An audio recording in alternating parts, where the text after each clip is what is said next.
여러분 안녕하십니까, 유수입니다. 하이패스 정보처리 500제 제13강 주소 지정 방식 시작하도록 하겠습니다.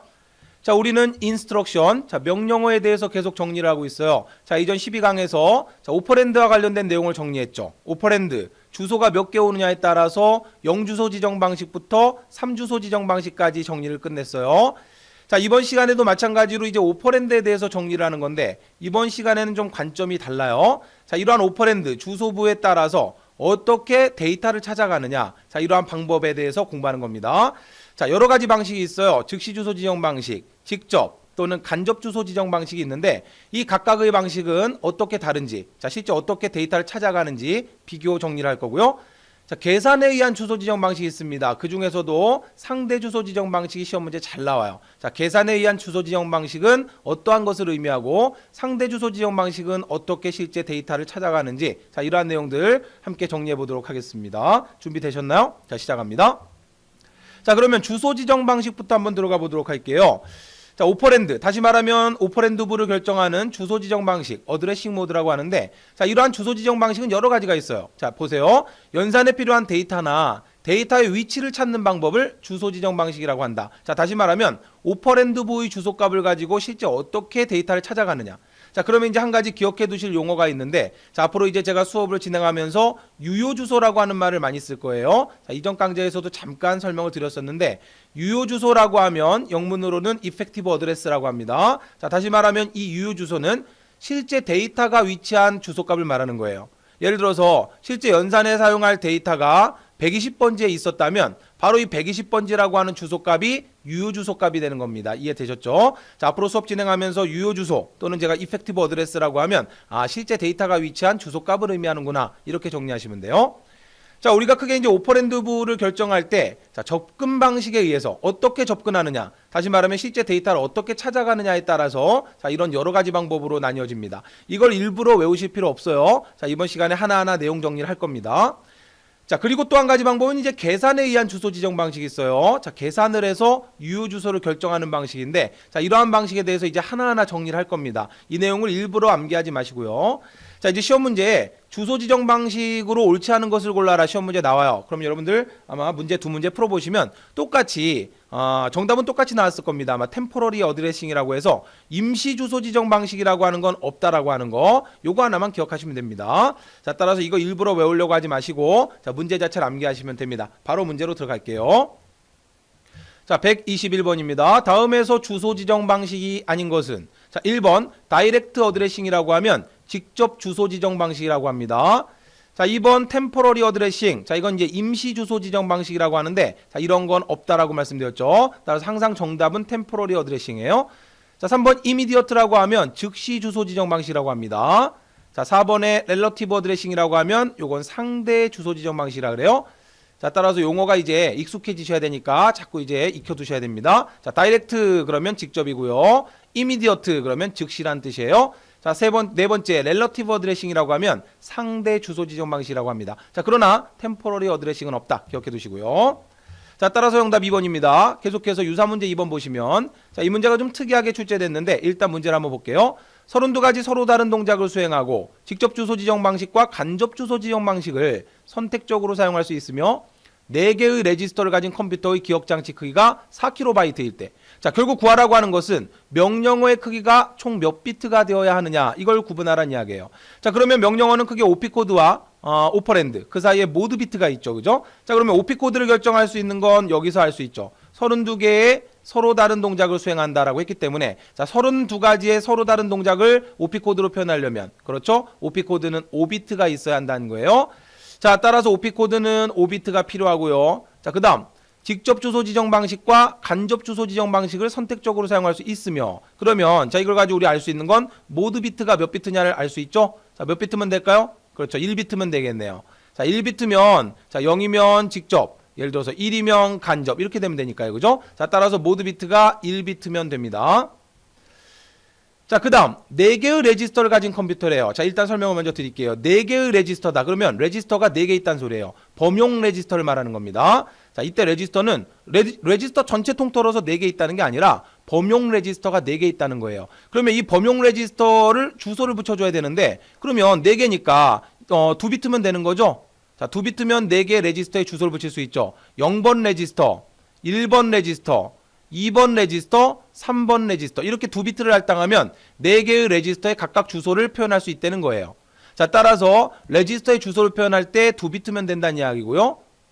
자, 그 다음에 기억장치의 크기가 4KB라고 했어요. 자, 기억장치라고 하는 건 주기억장치 메인 메모리를 말하죠. 자, 메인 메모리의 크기가 4KB다. 그러면 이걸 가지고 이제 오퍼랜드를 구해야 되는데, 그러면 4KB라고 하는 것을 가지고 어떻게 오퍼랜드를 구하느냐? 자, 이쪽 부분을 지우고 설명을 드릴게요. 자, 지금 이 메모리 주기억장치의 용량이 4KB라고 했는데, 그러면 우리 중요한 건 뭐예요? 주소의 개수를 구해야 되죠. 주소의 개수를 구해야 오퍼랜드가 몇 비트냐를 구할 수 있잖아요. 그죠? 근데 문제는 자, 여기서 어떻게 주소를 구하느냐? 워드의 크기가 안 나왔어요. 메모리 전체 용량은 4KB인데 하나의 기억 공간 워드의 크기가 얼마냐를 알면 나눠주면 되죠. 그러면 주소가 몇 개 나오는지를 알 수 있는데 여기에 대한 언급이 없죠. 자, 항상 우리가 문제에서 워드의 크기에 대해서 언급이 없으면 워드의 크기는 기본적으로 1바이트예요. 자, 우리 컴퓨터는 기본적으로 1바이트 크기로 주소를 할당하게 설계가 돼 있어요. 따라서 별도로 워드를 언급해주지 않으면 기본적으로 워드 하나의 크기를 1바이트로 놓고 풀어야 되는 거예요. 그럼 보세요.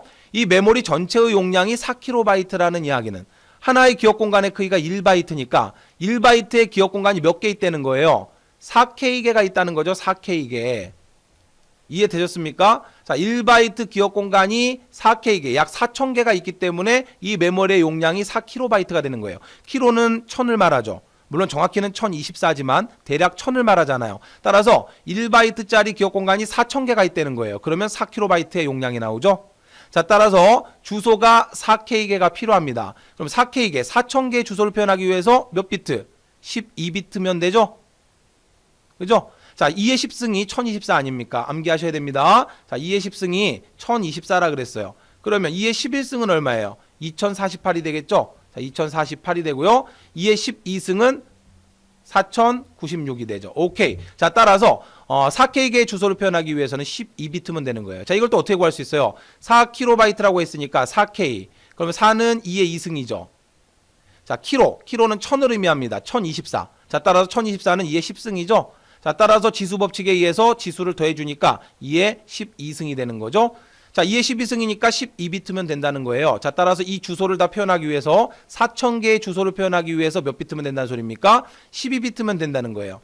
근데 이 문제는 참 애매하게 출제된 건데, 자, 다시 한번 정리를 해보면, 자, 이 부분이 OP 코드죠. 그죠? 자, 5비트가 할당됐다는 것은 32개의 명령을 표현한다라고 했으니까, 자, 이 부분이 이제 OP 코드예요. 그 다음 1비트 할당한 건 이건 뭐예요? 이건 모드 비트죠. 직접 주소냐 간접 주소냐를 구분하기 위해서 모드 비트를 한 비트 줬어요. 그런데 문제는 이제 오퍼랜드부가 남았는데, 자, 이 문제에서는 별도로 지정을 안 해줬어요. 그러나 자, 이렇게 레지스터가 몇 개 있고 메모리 크기가 몇 개 있다라고 따로 줬다는 이야기는, 자, 우리 명령어는 여러 가지 방식으로 구분하는데 그중에 이제 가장 대표적 명령이 메모리 레지스터 명령이라 그래요. 자, 다시 말하면 레지스터 메모리. 여기는 레지스터 주소를 표현하고 여기는 메모리 주소를 표현하는 겁니다. 대표적으로 이런 경우에요. add 더하라. 예를 들어서 뭐 R1 레지스터의 값과 메모리 뭐 B번지 값을 더해라. 실제 명령이 이렇게 되거든요. 이해되셨나요? 자, 그러면 이게 무슨 이야기예요? 더하라는 이야기입니다. R1 레지스터에 있는 값과 이 B라고 하는 건 뭐예요? 주소값이죠. 메모리의 B번지에 있는 데이터를 가져와서 더하라는 이야기예요. 실제 이러한 명령 형태를 이제 레지스터 메모리 명령이다. 레지스터의 값과 메모리 값으로 처리한다라고 해서 레지스터 메모리 명령이다라고 이야기하는데, 여기에서 그런 언급은 없었어요. 그런 언급은 없었지만 우리는 그렇게 문제를 풀 수밖에 없는 거예요. 4개의 레지스터를 가진 컴퓨터라고 했으니까 여기에 레지스터 주소가 나온다는 이야기고요. 2비트를 할당하면 되는 거고요. 자, 그 다음에 이쪽에 메모리 주소를 할당해야 되는데, 자, 메모리의 총 용량이 4KB라고 했으니까, 자, 4KB라고 했을 때 워드 크기, 워드 크기에 대한 언급이 없기 때문에 하나의 워드의 크기를 1바이트로 놔야 되는 겁니다. 따라서 주소의 개수는 총 4000개가 되는 거예요. 4096개. 자, 따라서 이 4000개의 주소를 표현하기 위해서 12비트가 필요하다는 이야기예요. 자, 따라서 메모리 주소는 12비트가 할당된다. 그러니까 총 오퍼랜드부가 몇 비트가 되는 거냐면 14비트가 되는 겁니다. 이해되셨나요? 자, 따라서 모두 합쳐주게 되면 얼마가 돼요? 5비트에 1비트 다음 6비트가 되고요. 8비트가 되고요. 20비트가 되니까, 자, 이 명령어의 크기는 총 20비트입니다. 자, 어려운 문제죠. 쉬운 문제는 아니에요. 자, 그러나 우리가 공부한 내용들을 총 망라해서 유출을 하면 문제를 해석하실 수 있어야 합니다. 자, 그러면 하나하나 주소 지정 방식 내용을 정리해 보도록 하겠습니다. 자, 첫 번째로 묵시적 주소 지정 방식, implied addressing mode라고 하는데, 자, 묵시적 주소 지정 방식이라고 하는 것은, 자, 여기 정의 나와 있는 것처럼 오퍼랜드가 명령어에 묵시적으로 정의되어 있는 방식이다. 이게 무슨 이야기냐면, 자, 따로 지정해 주지 않아도 컴퓨터에 미리 정의가 되어 있기 때문에 별도로 지정해 주지 않아도 되는 그러한 주소 지정 방식이에요. 예를 들면은 우리 영주소 지정 방식에서 스택 메모리를 활용한다라 그랬죠. 그죠? 자, 예를 들어서 보세요. push r1이라고 하는 명령을 쓴단 말이죠. 자, 그러면 push라고 하는 명령은 우리 스택에서 데이터를 입력하는 명령이죠. 출력하는 명령은 pop. 기억나시죠? 자, 그러면 자, 예를 들어서 push r1이라 했단 말이에요. 그러면 이 r1이라고 하는 건 범용 레지스터 주소죠. 자, r1 레지스터의 값을 저장하라는 이야기입니다. 자, 그러면 push는 저장하라. 어디에? 스택 메모리에 저장하라는 이야기인데 도대체 어디에 저장하라는 거예요? 이 대상에 대해서 명시를 안 해줬죠. 명령에서. 자, 메모리 100번지에 저장하라거나 뭐 메모리 200번지에 저장하라거나 자, 이러한 대상 주소를 써줘야 되는데 대상 주소를 써주지 않았어요. 그러나 컴퓨터에는 미리 묵시적으로 약속이 되어 있죠.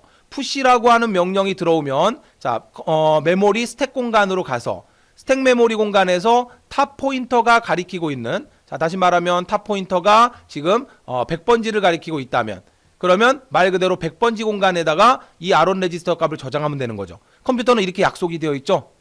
따라서 별도로 이 대상 주소를 표시해 줄 필요가 있어요? 없어요? 없어요. 이게 바로 뭐예요? 묵시적 주소 지정 방식이에요. 이해되셨나요? 자, 예를 들어서 이런 명령이에요. shift left 명령. 자, 예를 들어서 shift left를 수행하라. 그러면 자, 별도로 지정해 주지 않아도 별도로 지정해 주지 않으면 컴퓨터는 자동적으로 누상기에 저장된 결과값 다시 말하면 누상기에는 연상 결과값이 있을 거 아닙니까? 자, 누상기에 저장되어 있는 연상 결과값을 좌측으로 시프트 수행을 합니다. 그러니까 별도로 지정해주지 않아도 시프트 명령을 내리게 되면 컴퓨터에는 약속이 되어 있어요. 별도로 레지스터를 지정하지 않으면 누상기 레지스터의 값을 가지고 연산을 수행하라고 컴퓨터에 정의가 내려져 있어요. 따라서 별도로 우리는 대상체를 지정해주지 않아도 되는 거예요. 이게 바로 묵시적 주소 지정 방식이에요. 컴퓨터와 미리 약속이 되어 있기 때문에 별도로 그 주소, 대상을 표시하지 않아도 되는 이러한 방식을 묵시적 주소 지정 방식이라고 합니다. 예를 들어서 이렇게 명령을 내릴 수도 있어요. 자, shift left를 수행하라. 자, r1 레지스터의 값을 왼쪽으로 3비트 shift left를 수행하라. 이렇게 명령을 내릴 수도 있어요. 그럼 물론 여기서 r1 레지스터라고 하는 대상을 이렇게 정해줬죠. 그죠? 그러나 그냥 만약에 정해주지 않는다면 자, 특정 레지스터를 명시하지 않고 예를 들어서 3비트 시프트 하라 그러면 컴퓨터는 자동으로 알아서 누상기 레지스터의 값을 가지고 연산을 수행합니다. 이것도 마찬가지예요. r1 레지스터의 값을 푸시하라고 이렇게 특정 레지스터를 지정해 줄 수도 있지만 만약에 그냥 푸시라고 명령 내게 되면 자동으로 연상 결과값이 기억되어 있는 누상기 레지스터의 값을 스택 메모리 공간, 다시 말하면 스택 메모리 공간에 탑 포인터가 가리키고 있는 공간으로 저장을 합니다. 따라서 시험 문제 한번 또 나왔을 거예요. 묵시적 주소 지정 방식은 별도로 지정해주지 않으면 누상기의 내용을 가지고 연산을 수행합니다. 자, 그런데 그 누상기의 내용을 어디로 어떻게 할 거냐 이런 거는 명시해주지 않아도 되는 거예요. 다시 말하지만 컴퓨터에 미리 약속이 되어 있어요. 그렇기 때문에 별도로 명시하지 않아도 되는 자, 대표적으로 푸시 명령과 같은 이런 명령 또는 시프트 명령과 같은 이런 명령이 대표적으로 묵시적 주소 지정 방식의 대표적 예입니다. 됐나요? 자, 그러면 바로 문제로 들어갈게요. 자, 묵시적 주소 지정 방식에서 산술 연산을 실행하는 데 사용되는 레지스터는 자, 별도로 지정해주지 않으면 누상기 레지스터. 왜냐하면 누상기 레지스터에 연산 결과값이 있기 때문에 그 연산 결과값을 가지고 산술 연산을 실행합니다. 자, 따라서 정답 1번이고요. 자, 데이터 처리 명령어 중 shift left 명령은 누상기의 내용을 좌측으로 1비트 이동하는 명령어이다. 이와 같은 명령어의 주소 지정 방식은 자, 별도로 표시해주지 않아도 자동으로 누상기의 데이터를 가지고 연산을 수행하게 되죠. 자, 따라서 묵시적 주소 지정 방식. 이게 이제 시험 문제 만약에 변경돼서 나오면 문제는 똑같이 내고 영문으로 보기가 나올 수 있는 거예요. 자, 따라서 뭘 골라야 합니까? 그렇죠. implied addressing을 골라야 되겠죠. 그러니까 문제가 응용된다라고 하는 게 많이 변형되는 게 아닙니다. 이렇게 똑같이 나오고 이 보기만 영문으로 바꿔도 또 여러분들은 또 완전히 새로운 문제로 느끼잖아요. 그죠? 자, 그래서 묵시적 주소 지정 방식은 영어로 implied addressing이라고 하는 거 기억을 좀 해두세요. 자, 자주 출제되는 부분은 아닙니다. 자, 그러면 123번 즉시 주소 지정 방식 시작하도록 하겠습니다. 자, 영문으로도 좀 기억을 해두셔야 됩니다. 즉시 주소 지정 방식이라고 하면 immediate addressing이라 그래요. 자, 즉시 주소 지정 방식은 명령의 오퍼랜드부에 바로 실제 데이터를 표기해주는 이러한 방식이에요. 바로 데이터가 나오기 때문에 주기억 장치를 찾아갈 필요가 없어요. 자, 별도의 메모리 참조가 필요 없기 때문에 데이터를 처리함으로 연산 속도가 매우 빠르다. 주기억 장치를 찾아갈 필요가 없다는 겁니다. 자, 따라서 연산 속도가 빠르다. 이걸 꼭 기억해 두셔야 됩니다. 시험 문제 요게 잘 나와요. 자, 그러면 무슨 이야기냐면 OP 코드가 나오고 바로 데이터가 나오는 거예요. 예를 들어서 add 더하라. 그러면 여기 메모리 주소가 나와야 되잖아요. 메모리 주소 나오는 게 아니라 예를 들어서 80을 더해라. 80이란 데이터를 바로 이렇게 표기해 주는 거예요. 그러면 얼핏 생각하기에는 굉장히 좋을 것 같죠. 주기억 장치 찾아갈 필요도 없고 속도도 빠르고 굳이 뭐 주기억 장치에 기억시켜 놓고 가져오고 할 필요가 뭐 있느냐. 자, 이렇게 생각할 수 있지만 실제 좋은 건 아니에요. 왜냐하면은 이 우리 명령어 길이는 제한적이잖아요. 이 제한적인 명령어 길이 안에서 데이터를 표현하기 때문에 데이터 값 범위가 제한적이라는 소리예요. 예를 들어서 하나의 명령어가 만약에 8비트를 사용한다면 자, 이 8비트를 다 쓸 수 있는 것도 아니죠. 자, 이 8비트 중에서 예를 들어서 3비트를 명령 코드로 사용하고 그 다음에 뭐 예를 들어서 1비트를 모드 비트로 사용한다고 한다면 그러면 4비트가 나갔으니까 실제 6비트밖에 못 쓰죠. 그죠? 자, 그러면 여기다 만약에 직접 데이터를 표기한다면 기껏해야 가장 큰 수는 111, 111이죠. 그죠? 자, 따라서 아무리 커봐야 이거 얼마예요? 65가 됩니까? 자, 따라서 큰 값을 표현할 수가 없어요. 그래서 데이터 값의 범위가 제한적이기 때문에 컴퓨터에서는 기본적으로 자, 넓은 메모리 공간이 있잖아요. 그죠? 자, 넓은 메모리 공간에 데이터를 저장해 놓고 그 데이터의 주소를 표기하는 방식을 많이 씁니다. 자, 그러나 주로 이제 이러한 즉시 주소 지정 방식은 레지스터의 값이나 특정 레지스터의 값을 초기화시킨다거나 또는 변수 값을 초기화시킬 때 즉시 주소 지정 방식으로 자, 특정 레지스터의 값을 초기화시킨다거나 할 때 이때 값을 바로 지정을 해주는 거죠. 자, 이러한 방식으로 쓸 때 사용되는 거예요. 그래서 자, 한 가지만 기억하시면 됩니다. 즉시 주소 지정 방식은 말 그대로 즉시 바로 데이터가 나오는 거예요. 자, 다시 말하면 오퍼랜드부에 실제 데이터를 표기해 주는 겁니다. 따라서 주기억 장치를 참조할 필요가 없기 때문에 연산 속도가 매우 빠르다라고 하는 거. 그러나 단점으로 보자면 자, 일단 명령어의 길이가 제한적이기 때문에 표현할 수 있는 데이터의 크기가 제한이 돼 버린다라고 하는 단점이 있다는 거. 이 정도만 내용 이해하시면 어떤 문제든 풀어낼 수 있어요. 자, 그러면 바로 문제 들어가도록 하지요. 자, 123번입니다. 명령어의 오퍼랜드 부분에 실제 데이터를 갖고 있는 방식이 뭐냐? 그러면 정답은 1번 즉시 주소 지정 방식이죠. 자, 유사 문제 보시면 계속해서 비슷한 유형의 문제가 계속 나올 거예요. 자, 유사 문제 3번 보겠습니다. 자, 명령어의 주소 부분, 오퍼랜드를 실제 데이터로 사용할 경우, 다시 말하면 즉시 주소 지정 방식을 사용할 경우 장점으로 볼 수 있는 게 뭐냐? 가장 큰 장점은 주기억 장치를 찾아갈 필요가 없다는 거죠. 자, 메모리 참조 횟수를 줄일 수 있다. 다시 말하면 주기억 장치를 찾아갈 필요가 없다는 거예요. 자, 계속해서 유사 문제 4번 보면요. 연산에 필요한 데이터나 데이터의 위치를 찾는 방법을 주소 지정 방식이라고 하는데 자, 이는 오퍼랜드가 어떻게 구성되느냐에 따르기도 한다. 다음 주소 지정 방식 가운데 연산 속도가 가장 빠른 게 뭐냐? 주기억 장치 찾아갈 필요가 없다는 거예요. 그죠? 자, 따라서 정답은 4번이 되겠네요. 이미디어트 어드레싱. 자, 이렇게 똑같은 문제 계속 여러분 출제됐을 겁니다.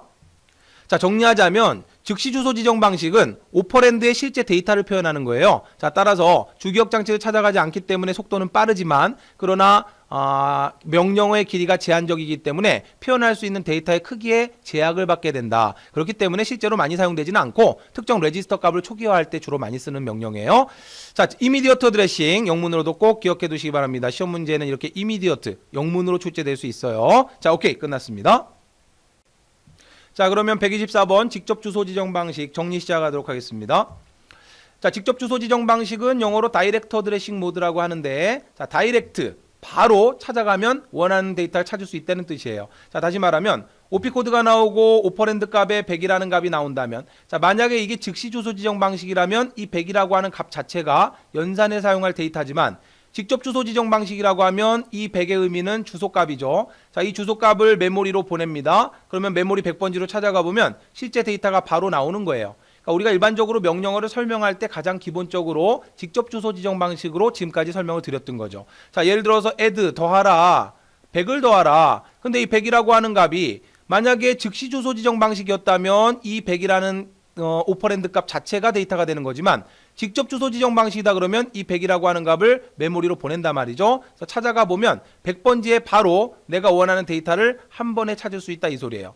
그러면 이제 우리 뒤에 간접 주소 지정 방식이라고 하는 것도 배우는데 그러면 간접 주소 지정 방식은 여기에 데이터가 나오지 않고 또 주소가 나오는 거예요. 그 주소 값을 가지고 또 찾아가는 겁니다. 왜 그러한 방식을 고안을 했느냐? 자, 직접 주소 지정 방식 가장 좋아요. 일단 메모리를 한번 참조하면 되고, 그 다음에 우리 앞서 설명드렸던 즉시 주소 지정 방식은 데이터 크기에 제약을 받죠, 그죠? 왜냐하면 명령어의 오퍼랜드부의 길이가 지정되어 있기 때문에 자, 그 한도 내에서 데이터를 표현하니까 데이터의 크기에 제약을 받았지만, 자, 그러나 어쨌든 이 직접 주소 지정 방식은 실제 데이터가 메모리에 있기 때문에 자, 이러한 제약이 적다는 거죠. 그리고 메모리를 한 번만 찾아가면 되니까 속도도 일단 빠르다고 보는 거예요. 물론 즉시보다는 느리겠지만, 자, 그러나 이제 문제가 되는 건 뭐예요? 이 주소부의 길이가 제약을 받는다는 거죠. 예를 들어서 이런 이야기예요. 앞서 설명드렸듯이 똑같은 원리입니다. 자, 예를 들어서 8비트를 명령어로 이용한다라고 보자면, 자, OP 코드에 3비트를 할당했다라고 예를 들어 볼게요. 자, 그다음에 모드 비트가 1비트를 할당했다라고 한다면 뒤쪽에 오퍼랜드부로 할당할 수 있는 주소는 4비트밖에 할당을 6비트밖에 할당을 못 하잖아요. 그죠? 자, 4비트가 할당이 됐으니까 자, 이제 6비트밖에 오퍼랜드부를 할당 못 합니다. 그러면 6비트로 지정할 수 있는 주소는 자, 6비트입니다. 그러면 6비트로 지정할 수 있는 주소는 2의 6승. 얼마예요? 64죠. 다시 말하면 64개의 주소값밖에 표현을 못 해요.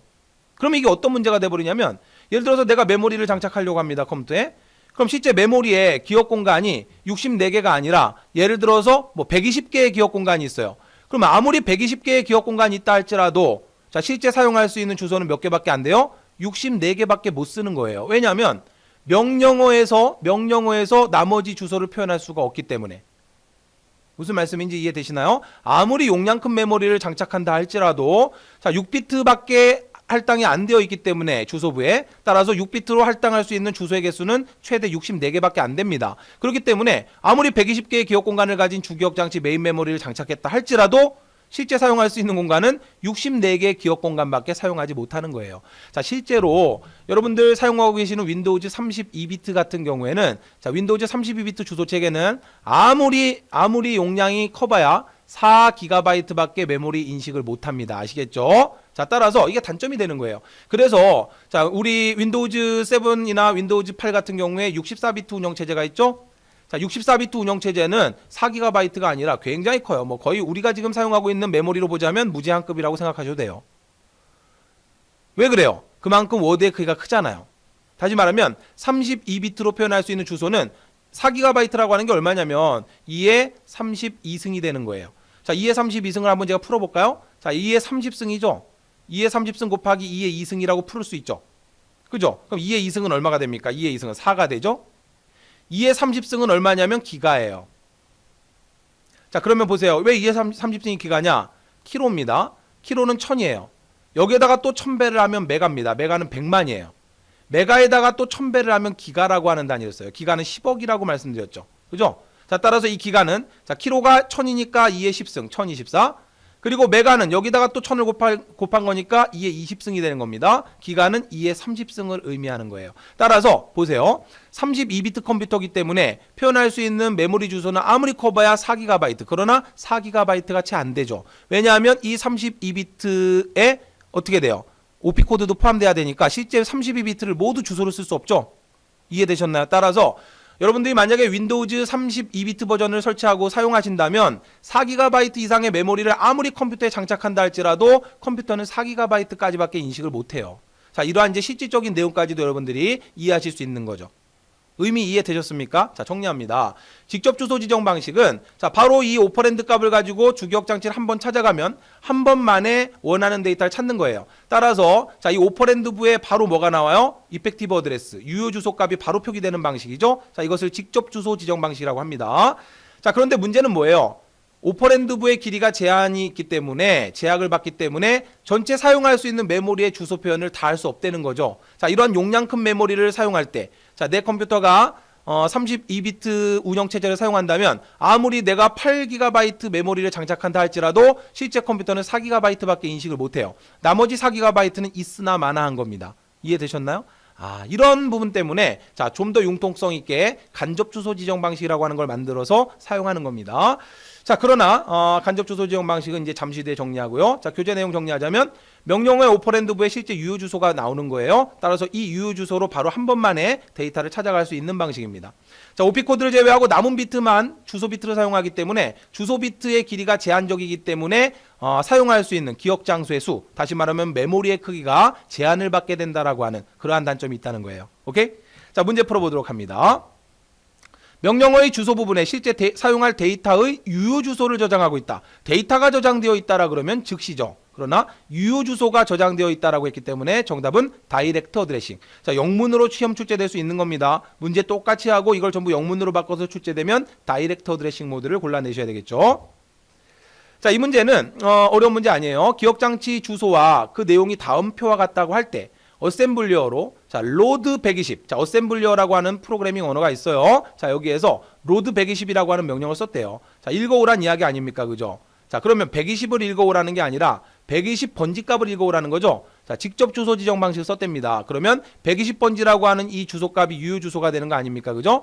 자, 따라서 120 번지 값을 찾아가게 되면 자, 120 번지 값 찾아왔더니 200이라고 하는 값이 있네요. 자, 여기서 여러분 주의하실 거.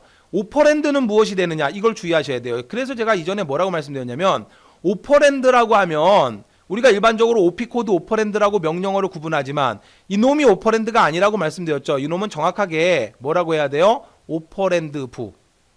다시 말하면 주소부. 이렇게 이야기해야 되는 거고 우리 오퍼랜드라고 하는 용어의 정확한 정의는 뭐냐면 피연산자예요. 피연산자. 다시 말하면 연산에 사용할 실제 데이터를 말하는 겁니다. 따라서 여기서 오퍼랜드를 물었을 때 이게 오퍼랜드네 120을 정답으로 고르면 안 돼요. 아시겠죠? 자, 여기서 말하는 오퍼랜드라고 하는 거는 실제 연산에 사용할 피연산자가 무엇이냐를 묻는 거예요. 따라서 직접 주소를 썼기 때문에 120번지 유효 주소로 찾아가서 나온 200이라고 하는 이 값이 실제 연산에 사용할 데이터죠. 자, 이제 이 값을 CPU로 보내야 되겠죠? 자, 그러면 CPU에서 실제 연산에 사용할 값은 200이기 때문에 요 놈이 바로 뭐가 된다? 요 놈이 오퍼랜드가 되는 겁니다. 자, 그래서 이전에 오퍼랜드의 정의를 주의하시라고 제가 설명을 드렸던 거예요. 이해되셨죠? 자, 따라서 이 문제 정답은 120이 아니라 200이 되는 거예요. 자, 그럼 우리 미리 공부해보죠. 간접 주소 지정 방식은 어떻게 될까요? 만약에 이게 직접이 아니고 간접이라고 했다면 실제 오퍼랜드는 어떻게 될까요? 이 120이라고 하는 값으로 찾아가요. 그럼 200이라는 게 나오잖아요. 이게 데이터가 아니라 요 놈이 또다시 주소가 되는 거예요. 요 놈이 또다시 주소가 됩니다. 그래서 200번지를 또 한 번 찾아가요. 200번지를 찾아갑니다. 자, 200번지를 찾아왔더니 여기에 있는 값 300이라고 하는 값. 요 놈이 실제 데이터가 되는 거죠. 그럼 유효 주소 값은 요 놈이 되는 거고 유효 주소 값은 요 놈이 되는 거고 이 300이라고 하는 값이 실제로 사용될 값이죠. 자, 따라 300을 보내죠. 그러면 이 경우에는 이제 오퍼랜드가 뭐가 된다? 그렇죠. 300이 오퍼랜드가 되는 거예요. 이게 바로 간접 주소 지정 방식입니다. 그러니까 간접 주소 지정 방식은 두 번 찾아가는 거예요. 자, 잠시 뒤에 정리할게요. 자, 어쨌든 이 문제는 120번지를 찾아가면 바로 데이터가 나옵니다. 자, 우리가 사용할 오퍼랜드, 실제 피연산자 값은 200이 됩니다. 따라서 이 문제 정답은 120을 고르시면 안 됩니다. 200입니다. 오케이? 자, 이 문제는 도대체 이 이미지를 왜 넣어줬는지 모르겠어요. 아무 의미 없습니다. 이 이미지를 보고 괜히 어려운 문제인가 했는데 자, CPU 내 레지스터들과 주기억 장치에 다음과 같이 저장되어 있으며 CPU 레지스터 및 기억 장소의 길이는 16비트랍니다. 자, 이때 명령어 길이가 16비트이고 자, 이 부분만 보시면 돼요. 명령어 길이가 16비트이고 연산 코드가 5비트라면 이 명령어에 의해서 직접 주소 지정될 수 있는 기억 장치의 용량은 자, 그러면 보세요. 우리 명령어는 오피 코드와 오퍼랜드로 구성된다라 그랬죠. 자, 그런데 여기서 이제 모드 비트는 표기 안 됐으니까 안 따지는 겁니다. 또 오피 코드가 뭐라 했어요? 명령 길이가 16비트고 연산 코드가 오피 코드죠. 오피 코드가 5비트라면 그러면 전체 16비트 중에 5비트가 오피 코드로 할당됐어요. 전체 명령어 길이는 16비트입니다. 근데 직접 주소 지정 방식에 의해서 사용할 수 있는 기억장치 용량이 얼마냐로 했어요. 자, 따라서 어떻게 될까요? 그렇죠. 나머지 비트 16비트에서 5비트를 빼니까 11비트가 오퍼랜드가 되죠. 그럼 11비트로 표현할 수 있는 주소의 개수는 몇 개가 됩니까? 2의 11승계가 됩니다. 이 문제는 자, 이 부분 보기가 좀 잘못됐네요. 자, 보기를 수정해야 됩니다. 제가 수정해서 다시 올려놓도록 할게요. 자, 2의 11승이 될 거고요. 자, 그 다음에 2의 16승이 되겠죠. 여러분 교재는 수정이 되어 있을 겁니다. 그 다음에 이건 그냥 16이 되나요? 자, 따라서 문제 정답은 2번이 되는 거고 2의 11승이에요. 다시 말하면 2의 11승계의 기억 공간을 표시할 수 있다 이 소리예요. 무슨 의미인지 이해되셨나요? 자, 그러면 이 문제가 실제로 만약에 이렇게 나왔는데 조금 더 변형돼서 나왔다면 이렇게 나올 수도 있어요. 다시 말하면 2의 11승 곱하기 2바이트 이렇게 시험 문제 나올 수 있어요. 실제 메모리 용량은 이게 정답이에요. 왜냐하면 문제에서 뭐라고 했냐면 CPU 레지스터 및 기억 장소의 길이가 16비트라 그랬죠. 이 16비트라고 하는 게 뭘 말하는 겁니까? 레지스터의 길이도 16비트고 기억 장소의 크기도 16비트라고 했으니까 이 컴퓨터의 하나의 워드의 크기가 16비트라는 이야기죠. 다시 말하면 이 기억 공간의 크기가 몇 비트라는 이야기입니까? 16비트라는 이야기죠. 그런데 명령어에서 지금 오퍼랜드가 11비트를 이용하니까 직접 주소로 사용할 수 있는 그 주소의 개수는 2의 11승계가 된다는 이야기예요. 따라서 2의 11승계 주소를 표현할 수 있는데 하나의 기억 공간의 크기가 16비트니까 얼마입니까? 2바이트 아닙니까? 16비트는 2바이트죠? 자, 따라서 여기에 2바이트를 곱해줘야 되는 거예요. 따라서 이 문제는 만약에 변형돼서 나온다면 제가 생각하기에는 문제는 그대로 나오고 보기를 이런 식으로 바꿔서 나올 수 있어요. 그러면 여러분들 찾아낼 수 있죠, 그죠? 자, 2의 11승이라고 하는 이 문제의 2번 정답은 주소의 개수를 말하는 거예요. 자, 다시 말하면 주소의 개수가 최대 2의 11승계. 2의 11승이니까 몇 개가 돼요? 2의 10승은 1024가 되고 2의 11승은 2048이 되죠. 최대 2048개의 주소를 사용할 수 있다는 거예요. 그런데 하나의 기억 공간이 지금 여기서 워드의 길이가 16비트라고 했으니까 2바이트가 되는 거 아닙니까? 따라서 이 메모리의 전체 용량을 구해라. 이렇게 문제가 나왔다면 실제 정답은 2의 11승 곱하기 2바이트. 그럼 이거 계산하면 어떻게 될까요? 2의 11승은 조금 전에 말씀드렸지만 2048입니다.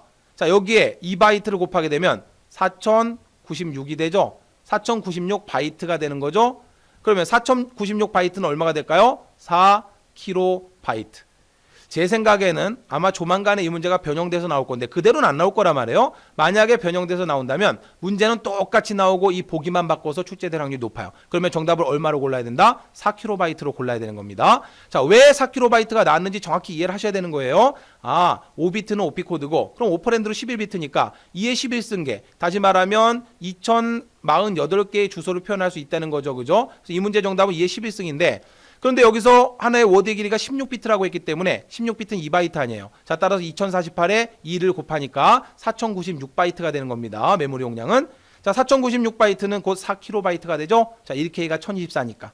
그래서 이 문제는 이렇게 변형되어 나올 수도 있으니까 정확하게 이해하셔야 합니다. 오케이, 끝났습니다. 자, 계속해서 간접 주소 지정 방식 정리하도록 하겠습니다. 자, 간접 주소 지정 방식은 인다이렉트 어드레싱 모드라고 하는데 자, 우리 앞서 직접 주소 지정하면서 이미 정리 끝났어요. 말 그대로 간접입니다. 오피 코드가 나오고 뒤쪽에 오퍼랜드가 나오면 이 오퍼랜드를 가지고 찾아가면 직접 주소 같은 경우에 200이라고 하는 요놈이 실제 오퍼랜드 데이터가 됐죠. 그죠? 자, 그렇지만 간접 주소 지정 방식은 자, 찾아가서 나온 이 값을 가지고 다시 찾아가요. 그래야 실제 데이터가 나오는 거죠. 따라서 메모리를 2번 참조하는 거예요. 자, 그러면 이 200이라고 하는 저장되어 있는 이 값이 요 놈이 뭐가 된다? 유효 주소, 이펙티브 어드레스가 되는 거죠. 이해되셨나요? 그러면 이제 속도면으로 봤을 때 빨라요, 느려요? 느리죠. 한번 찾아가고 또 찾아가야 되니까 속도면으로 봤을 때 좋지 않아요. 그러나 간접 주소 지정 방식을 사용하게 되면 명령어 길이가 짧고 제한되어 있어도 자, 이러한 간접 주소 지정 방식을 이용해서 긴 주소를 표현하고 찾아갈 수 있다는 거죠. 예를 들어 이런 이야기입니다. 자, 내 컴퓨터가 8비트 명령어가 지정되어 있어요. 자, 그리고 실제 메모리를 볼게요. 자, 이렇게 이해하시면 정확해요. 8비트 명령어를 사용합니다. 워드의 크기도 8비트예요. 자, 그런데 8비트 중에 3비트가 오피 코드로 할당됐어요. 그리고 1비트는 모드 비트로 할당됐어요. 그러면 실제 주소를 표현하는 비트는 전체 5비트가 되겠죠. 그럼 5비트로 표현할 수 있는 주소의 개수는 2의 5승계가 됩니다. 그죠? 자, 2의 5승은 얼마? 32가 되죠? 자, 따라서 32개의 주소밖에 표현을 못해요. 그런데 내가 200개의 기억 공간을 갖는 메인 메모리를 장착을 했어요. 만약에 직접 주소 지정 방식을 사용한다면 이 200개의 기억 공간 중에서 나는 몇 개밖에 못 써요? 32개의 공간밖에 못 써요. 다시 말하면 이 공간 사용할 수 없는 겁니다. 내가 사용할 수 있는 공간은 오직 32개의 공간밖에 못 씁니다. 왜? 명령어에서 오퍼랜드가 5비트로 제한되어 있기 때문에 더 이상 주소를 표현할 수가 없는 거죠. 이해되셨나요? 그런데 간접 주소 지정 방식을 쓰게 되면 자, 간접 주소 지정 방식을 쓰게 되면 여기에다가 주소를 저장하고 쓴단 말이죠. 그죠? 예를 들어서 이 밑에다 그릴게요. 자, 여기에 저장한다라고 해보세요. 주소를. 그러면 자, 이 워드의 크기가 8비트입니다. 그러면 이 8비트 전체를 이용해서 주소를 저장하면 자, 여기다가 주소값을 저장하면 8비트를 다 사용할 수 있으니까 다시 말하면 2의 8승계의 주소를 여기다가 쓸 수 있죠. 다시 말하면 256개의 주소를 표현할 수 있죠. 됐나요?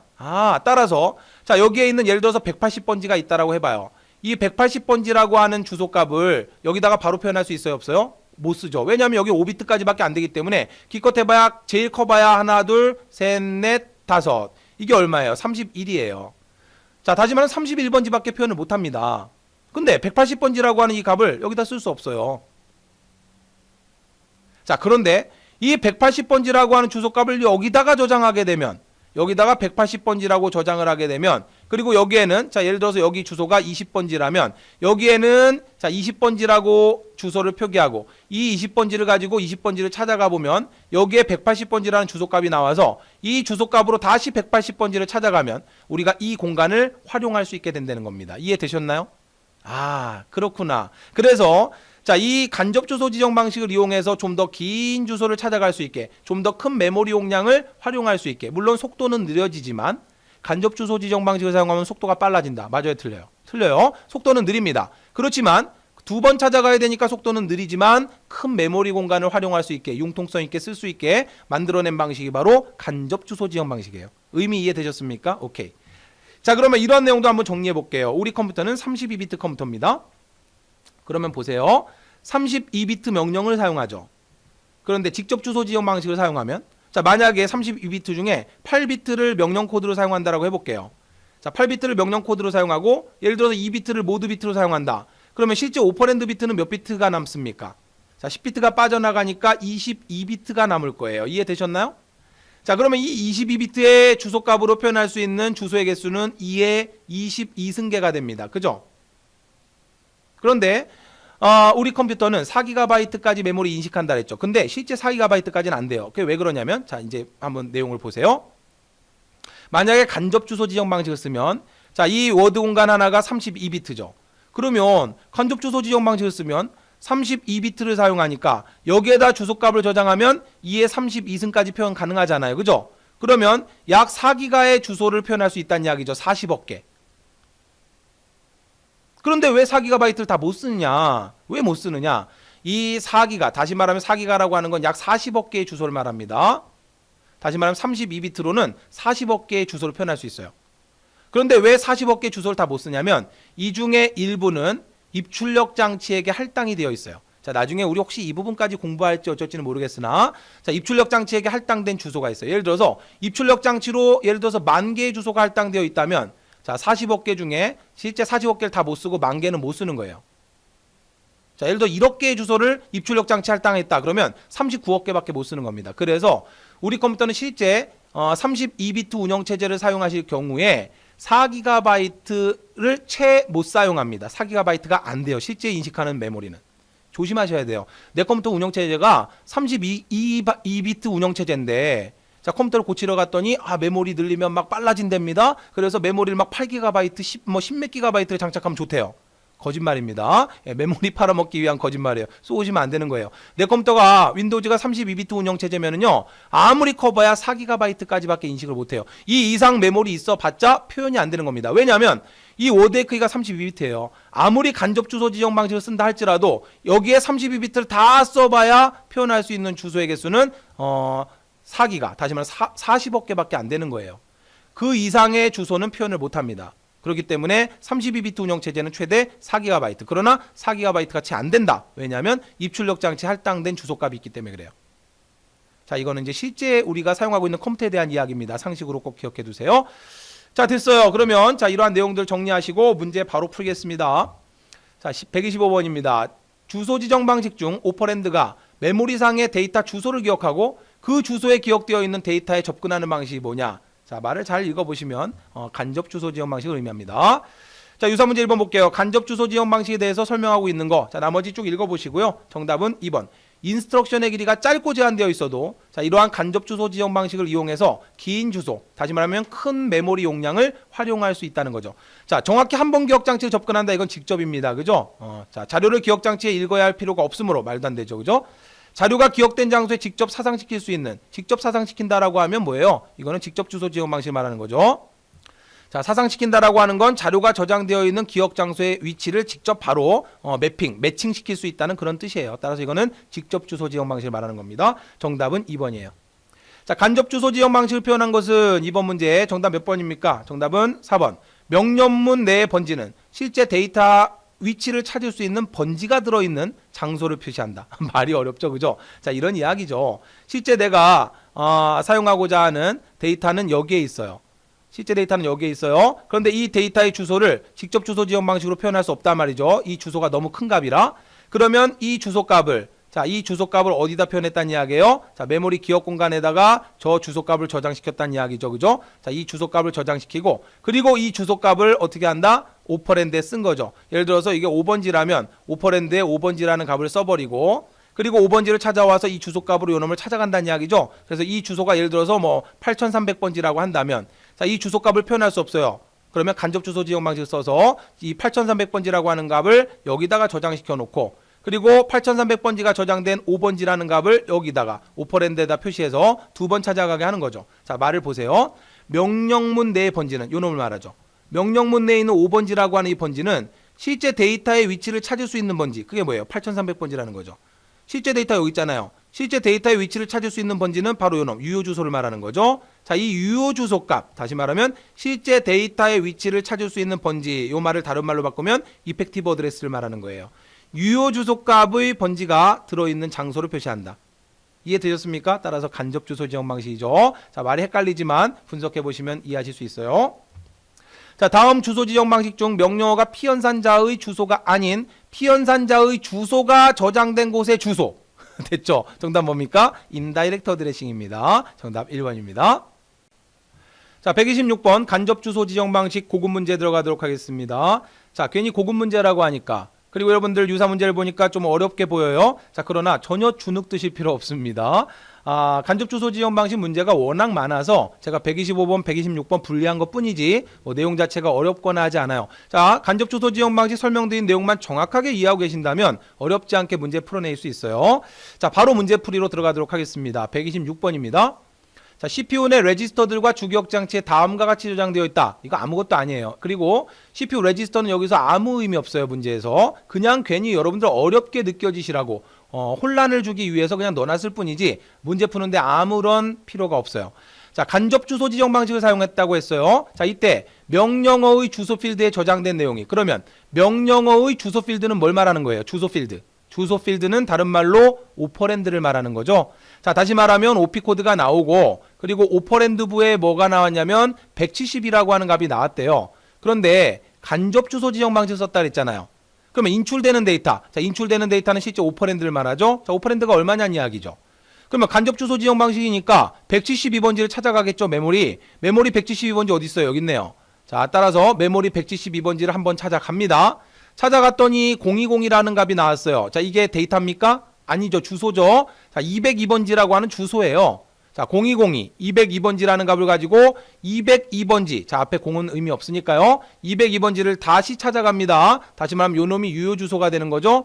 자, 이 유효 주소 값으로 202번지를 찾아갔더니 3256이라는 값이 나왔네요. 자, 그러면 유효 주소 값은 실제 데이터, 요놈이 실제 데이터 값이죠. 내가 CPU로 보내줘야 되는 값은 요놈입니다. 자, 따라서 3256이라는 값을 CPU로 보내주게 되는 거죠. 자, 그러니까 3256, 요놈이 오퍼랜드, 실제 피연산자가 되는 거고요. 그때 유효 주소 값은 202번지가 되죠. 자, 따라서 유효 주소는 202번지고요. 연산에 사용할 데이터는 3256이 되겠죠. 정답은 3번입니다. 만약에 직접 주소 지정 방식이었다면은 유효 주소 값은 172가 되는 거고 데이터는 202가 되겠죠. 자, 1번이겠죠. 직접이라면. 그러나 간접 주소 지정 방식이기 때문에 자, 여러분들 풀어낼 수 있겠죠. 괜히 어려운 줄 알았더니 자, 분석하고 풀어봤더니 아무것도 아니네요. 그죠? 자, 유사 문제도 마찬가지입니다. 보세요. 정답 3번이고요.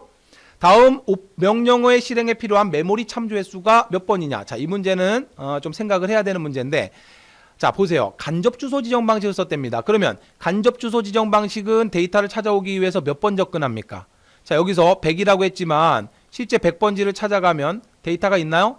100번지 데이터 없죠. 그죠? 자, 여기 주소값 나오죠? 자, 이 주소값으로 다시 찾아가야 실제 데이터가 나오겠죠. 그러니까 몇 번 찾아가요? 2번 찾아가야 되죠. 그럼 요 놈도 마찬가지겠죠. 200번지 찾아가면 주소가 나옵니다. 그 주소로 또 찾아가야 되죠. 자, 따라서 요 놈도 2번이죠. 그래서 이 문제는 4번을 정답으로 하신 분들이 많았어요. 근데 사실 이 문제는 조금 논란이 될 수도 있어요. 왜냐면은 자, 얼핏 보면 맞잖아요. 그죠? 100번지로 2번 찾아가서 데이터 가져오고 200번지 값으로 가서 또 한 번 찾아가니까 2번 찾아가서 데이터 가져오니까 자, 총 4번 메모리 참조하는 거 아니냐? 근데 정답은 6번이었습니다. 왜 그랬을까요? 왜 4번에 2번이 추가가 됐을까요? 그렇죠. 인스트럭션을 패치해 와야 되잖아요. 다시 말하면 이 명령을 패치해 와야 되잖아요. 자, 이 명령을 패치해 오는데 한 번. 그 다음에 자, 100번지로 찾아가서 또 주소값을 가지고 실제 찾아가서 데이터를 찾으니까 자, 여기서 두 번 소요가 되잖아요. 그죠? 오케이. 그리고 자, 200번지라고 하는 값으로 주기억장치 찾아가서 주소값을 읽어서 유효 주소를 읽어서 다시 찾아가야 데이터를 찾을 수 있죠. 여기서 두 번이죠. 그런데 또 한 번은 뭐냐 그러면 하나가 남았잖아요. 자, 그리고 그러면 그 이 두 데이터를 가지고 실제 피연산자가 되니까 오퍼랜드가 되는 거죠. 이 값으로 연산을 수행하면 결과값이 나올 거 아닙니까? 이 결과값이 일단 누상기에 저장될 건데 이 결과값을 어떻게 한다? 저장해야 되겠죠. 어디다 저장합니까? 100번지에 저장을 하죠. 왜 100번지예요? 이 주소 아닙니까 지금? 이 주소 지정 방식은 1오퍼랜드와 2오퍼랜드 값으로 연산을 하고 연산 결과 값을 1오퍼랜드에 저장한단 말이죠. 이해되셨나요? 자, 따라서 어떻게 돼버려요? 저장하는 게 마지막 결과 끝나고 결과값을 저장하는데 한번 찾아가요. 이것도 간접으로 막 또 이거 찾아가서 찾아가는 거 아니냐 그러면 안 돼요. 100번지에 저장을 해버리는 겁니다. 아시겠죠? 자, 따라서 명령을 패치해 오는데 한 번, 그리고 간접 주소니까 여기서 두 번, 여기서 두 번, 그럼 5번이죠? 자, 마지막 결과값을 저장하는데 메모리 한 번 찾아가요. 이때는 100번지에 저장을 합니다. 자, 따라서 총 6번이 되는 거예요. 조금 엽기적으로 출제가 됐죠. 그러니까 이 문제 정답 4번으로 골라내신 분들이 많았어요. 그리고 사실 혼동할 수 있죠. 명확한 어떠한 조건 제시를 안 해줬기 때문에. 자, 그러나 기억하세요. 명령 패치에 한 번, 결과값 저장하는데 한 번, 다 더해서 6번입니다. 자, 정답은 3번이 되겠네요. 자, 유사 문제 2번입니다. 침착하게 푸세요. 390번지의 내용이, 자, 실제 390이 아니라 16진수 390이죠. 그러나 390으로 할게요. 자, 390번지의 내용이 20101입니다. 다음 그림이 나타내는 게 뭐냐? 자, 여기서 뭐라고 했냐면 모드 비트가 1이 나왔네요. 근데 1은 간접 주소를 의미한답니다. 그럼 여기 나온 390번지라고 하는 이게 간접 주소니까 390번지로 찾아가야 되겠죠?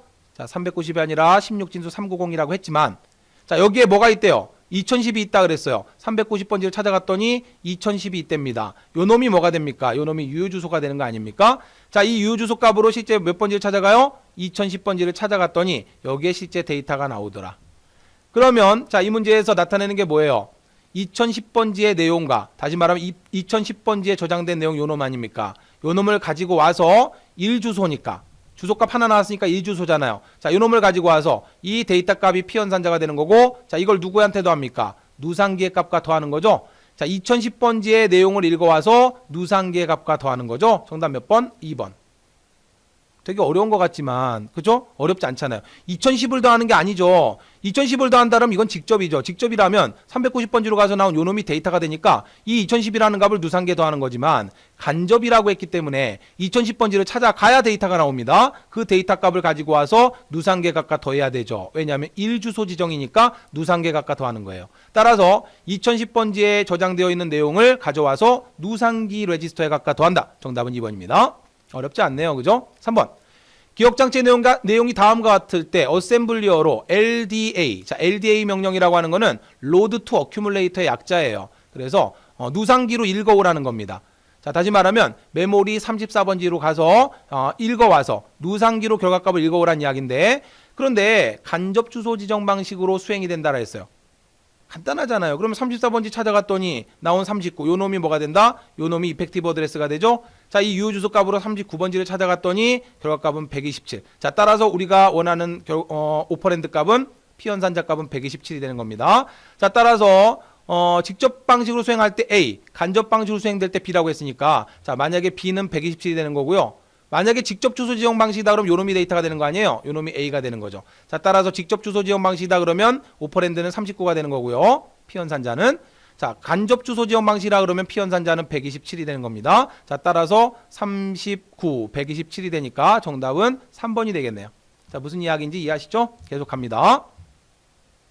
간접 주소 지정 방식에서, 자, 명령어 add 47, 간접인데 그럼 47이에요. 그러면 47번지에 2002가 저장되어 있답니다. 47번지로 갈 거 아니에요. 그죠? 47번지로 갔더니 여기 2002가 있답니다. 요 놈이 유효 주소 아닙니까? 따라서 2002로 다시 찾아가야 되죠? 자, 2002번지를 찾아갔더니, 여기에 실제 데이터가 나오네요. 자, 따라서 다음 중 어느 것이 연산장치로 보내집니까? 2002번지의 내용이죠. 2002번지에 저장되어 있는 값, 자, 이 값이 오퍼랜드가 되니까, 자, 이 데이터를 보내게 된다. 따라서 정답은 2002번지의 내용. 자, 고급 문제라 그래서 괜히 주눅 들었었는데, 그죠? 아무것도 아니네요. 그죠? 자, 그런데 이 7번은 좀 어려워요. 자, 이 문제는 빠르게 진도 나가시고자 하시는 분들은 그냥 스킵하셔도 좋아요. 자, 좀 자세히 공부하고 싶다 하시는 분들만 보시기 바랍니다. 자, 분석 시작합니다. 다음과 같은 조건값에서 각 명령어를 모두 수행한 후에 R1 값과 자, 두 번째 오퍼랜드의 유효주소는 자, 첫 번째로 이 문제가 되는 게 뭐냐면 일단 문제의 문장을 좀 매끄럽게 표현하지 못했어요. 이거를 자, 다음과 같은 조건값에서 각 명령어를 모두 수행한 후에 R1 레지스터의 값과 자, 두 번째 이렇게 여기서 끊어야 돼요. 오퍼랜드의 유효 주소는 다시 말하면 뭘 구하라는 거냐면 자, 이 명령을 모두 수행한 다음에 R1 레지스터의 값이 얼마이고 그때 최종 유효 주소는 어떻게 되느냐 이거를 고르라는 이야기인데 두 번째 오퍼랜드의 유효 주소가 뭐냐? 그럼 두 번째 오퍼랜드라는 게 무엇을 이야기하느냐? 이거 질문하신 분들이 많아요. 이건 뭐냐면 문장을 잘못 표현한 거예요. 다음과 같은 조건값에서 각 명령어를 모두 수행한 후에 자, 먼저 첫 번째로 R1 레지스터 값이 뭐고 두 번째로 오퍼랜드의 유효 주소 값이 뭐냐? 이렇게 문제를 낸 거예요. 자, 제가 문장을 이렇게 표현하니까 매끄럽게 이제 이해되셨죠? 이 두 번째는 아무 의미 없는 거예요. 다음과 같은 조건값에서 각 명령어를 모두 수행한 후에 자, 첫 번째로 R1 레지스터의 값을 구하고 두 번째로 자, 오퍼랜드의 유효 주소 값을 구해라 이 소리예요. 그런데 이걸 문장을 이렇게 표현해 놓으니까 두 번째 오퍼랜드가 도대체 뭐야? 이렇게 돼 버리니까 이 문제가 꼬이는 거예요. 자, 이 두 번째는 아무 의미 없어요. 자, R1 레지스터의 최종 값과 오퍼랜드의 유효 주소 값이 얼마냐 이거 구하라는 겁니다. 자, 그러면 조건 볼게요. 샵 기호는 직접 주소 지정 모드를 이야기하는 거고요. 자, 골뱅이 기호는 간접 주소 지정 모드를 이야기한답니다. 자, 레지스터 R1 레지스터에 10이 저장되어 있고 R2 레지스터에 20이 저장되어 있대요. 자, 그러면 R1 레지스터와 R2 레지스터의 값이 계속 바뀔 거기 때문에 자, 이렇게 좀 크게 그려 볼게요. 자, 범용 레지스터죠. 자, R1 레지스터가 있고 R2 레지스터가 있답니다. 그러면 자, 일단 R1 레지스터에 10이 기억되어 있고요. 자, R2 레지스터에 20이 기억되어 있어요. 자, 그러면 명령을 봤더니 자, 메모리의 주소 값이고 이쪽은 저장된 내용입니다. 주기억장치 램의 주소와 내용이에요. 자, 명령어 보니까 전부 move 명령이네요. move는 이동하라는 이동 명령이죠. 자료 전달 명령이죠. 자, 이 값을 이쪽으로 이동하라는 거예요. 자, 항상 명령은 정해져 있어요. 자, move 명령이라고 하고 a, b라고 나오면 이 b의 값을 a로 옮기라는 겁니다. 아시겠죠? 자, 그러면 하나하나 분석을 해볼게요. 첫 번째 보세요. move R1 샵 50이라 그랬어요. 그러면 여기서 뭐라고 했냐면 자, 샵은 직접 모드라 그랬죠. 자, 이것도 문제 출제 잘못된 거예요. 왜냐하면은 샵이 직접 모드라 했으면 이 50이라고 하는 게 직접 주소, 유효 주소 아닙니까? 그죠? 이 50이라는 값을 가지고 찾아가면 데이터를 가져와야 되죠. 근데 여기 50번지에 값이 있어요, 없어요? 50번지 표기를 안 해줬어요. 이 문제 출제자는 이걸 직접으로 낸 게 아니라 즉시로 낸 거예요. 즉시로. 다시 말하면 50이라는 값을 바로 그냥 R1 레지스터 값에 넣어라 이 소리인데 어쨌든 자, 그러면 50번지 없어요, 여기. 50번지는 여기 어딘가 있을 건데 50번지의 값 없으니까 없어요. 그러면 어쨌든 이 값이 왔겠죠. R1 레지스터로. R1 레지스터의 값은 얼마인지 모르겠지만 50번지의 값을 가져왔겠죠. 벌써 문제가 잘못됐다는 거 아시겠죠. 그죠? 자, 그 다음에 뭐라 했냐면 move R2 레지스터 값을 R1으로 옮기라는 거예요. 따라서 이 값은 의미가 없어요. 얼마인지 몰라도. 자, R2 레지스터 20이라는 값이 R1 레지스터로 옮겨갑니다. 따라서 20이라는 값이 이쪽으로 옵니다. 자, 이때 복사되는 거예요. 자, 이리로 옮겨가면 여기서 지워지느냐? 아니에요. 이쪽으로 옮겨가면 복사되는 겁니다. 자, 따라서 R1 레지스터 값은 좀 전에 얼마였는지 모르겠는데 하여튼 20으로 새롭게 값을 받았어요. 자, 그 다음에 직접 주소 모드라고 이렇게 표시해줬네요. 되게 웃기죠? 여기서 직접 모드는 샵이라 그랬는데 여기서 또 가로해놓고 직접 주소 모드라 그랬죠? 문제를 급하게 만들어냈어요. 이 출제자는 샵 기호는 직접이 아니라 즉시 주소 지정 모드이다. 이거를 이야기하고 싶었던 거예요. 그런데 잘못 표시했죠. 따라서 이 사람이 원래 원하는 거는 자, 50이라는 값이 여기 바로 들어오고 직접 즉시.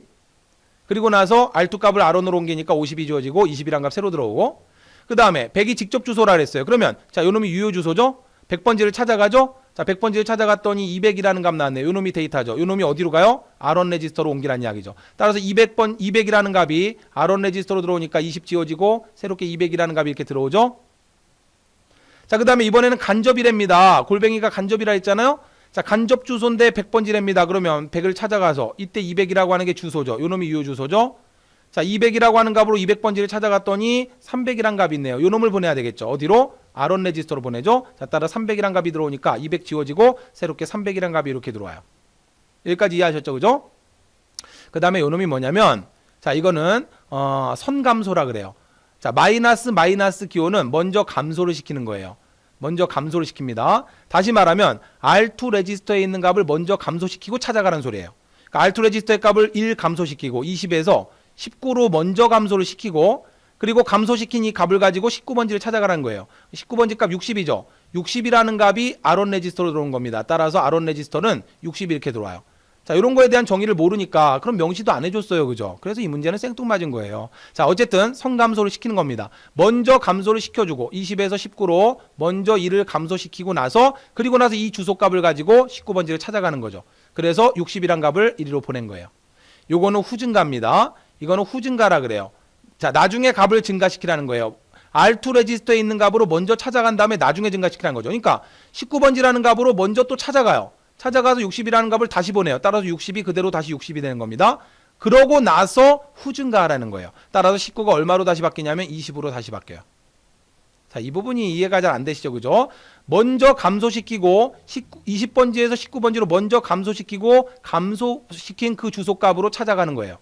근데 이 경우는 R2 레지스터 값으로 먼저 찾아가요. 자, 19가 있었잖아요. 19로 먼저 찾아갑니다. 그리고 나서 값이 후증가가 되는 거예요. 이해되셨나요? 자, 그리고 이 문제가 웃긴 게 뭐냐면 마지막 이 부분에 대해서 지금 정의를 안 내려줬어요. 이 부분이 다시 말하면 계산에 의한 주소 지정 방식으로 바로 이 50이라는 값을 R2 값에 더하라는 건데 근데 문제를 이상하게 출제를 해버렸죠. 자, 50이라는 값을 R2 값에 더하라는 거예요. 따라서 20을 50에 더해서 70이 되고, 자, 이 70이라는 값을 가지고 메모리를 찾아가서 최종 이제 데이터는 100을 가지고 와서 아론 레지스터에 최종 저장되는 값은 100이 된다는 거예요. 근데 이 부분에 대해서 또 이야기를 안 해줬죠. 자, 이 50이라는 값을 R2 레지스터 값에 더해서 유효 주소를 계산하라는 겁니다. 그런데 이런 거에 대한 조건을 안 줬어요. 그리고 여기서 직접이 아니라 즉시인데 이것도 틀렸고요. 그리고 두 번째라고 하는 이 말도 이상하고요. 그래서 이 문제 그냥 넘어가시라고 한 거예요.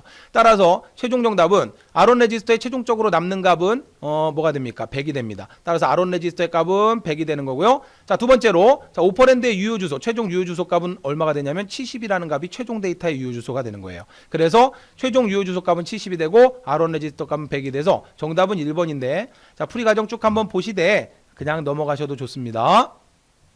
자, 오케이. 이렇게 해서 다 끝났네요. 어려운 줄 알았더니 저 맨 마지막 7번 빼고 나머지 문제들은 별거 아니었어요. 그죠? 자, 하나하나 보시고 간접 주소 지정 방식 워낙 출제 잘 되니까 명확하게 이해하시기 바랍니다. 자, 127번 계산에 의한 주소 지정 방식입니다. 자, 우리는 계속해서 주소 지정 방식을 정리하고 있어요. 계산에 의한 주소 지정 방식은 말 그대로 계산을 해서 유효 주소를 결정한다는 거예요. 자, 다시 말하면 명령어에 표시되어 있는 오퍼랜드 주소부의 값과 특정 레지스터의 값을 더하는 겁니다. 자, 특정 레지스터의 값을 더해서 유효 주소를 결정하는 거예요. 자, 이것으로 유효 주소를 결정한다. 이 유효 주소가 명시되어 있지 않고 계산을 해야지만 유효 주소 값이 나온다라고 해서 생략했다라고 해서 약식 주소 지정 방식이다라고도 합니다. 자, 어쨌든 계산에 의한 주소 지정 방식은 이때 이 더하는 레지스터를 어떤 레지스터의 값과 더하느냐에 따라서 세 가지로 구분을 하는 거죠. 프로그램 카운터 레지스터와 더할 수도 있어요. 프로그램 카운터 레지스터. 그 다음 베이스 레지스터라고 하는 게 있어요. 자, 베이스 레지스터의 값과 더할 수도 있고요. 인덱스 레지스터의 값과 더할 수도 있어요. 자, 베이스 레지스터와 인덱스 레지스터 들어본 적 있으실 거예요. 자, 이렇게 해서 프로그램 카운터 레지스터의 값과 더할 때 우리는 뭐라 그러냐면 상대 주소 지정 방식이라고 합니다. 요 놈이 시험 문제 잘 나와요.